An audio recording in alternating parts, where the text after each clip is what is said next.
अखेर महाडमध्ये अतिक्रमण हटवण्यास सुरुवात।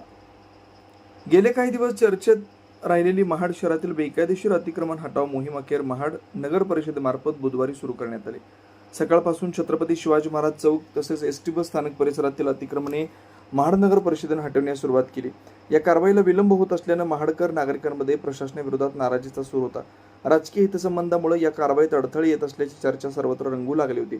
यावर 20 मार्च नंतर या कारवाईला सुरुवात होण्याचे संकेत प्रशासनाकडून प्राप्त झाले होते। त्यानुसार बुधवार 25 मार्चपासून महाड शहरातून कारवाई सुरू झाल्याचे दिसून येत आहे।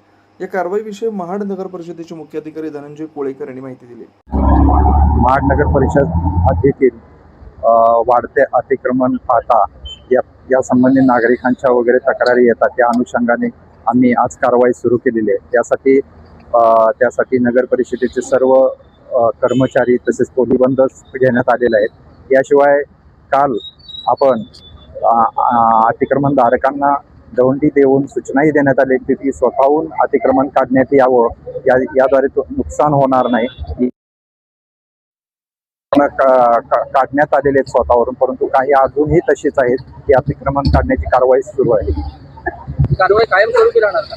हो, ही अतिक्रमणाची कारवाई आता कंटिन्यू राहील। यामध्ये जी कारवाईसाठी आपलं मनुष्यबळ दिसते, पण पर्याप्त यंत्रसामग्री म्हणजे फक्त एक जेसीबी आहे, एखादा डंपर आहे, तर कशी काय होणार? डंपर आणि जेसीबी आहे, तसेच कर्मचारी पण आहेत भरपूर, त्यामुळे कारवाई होईल।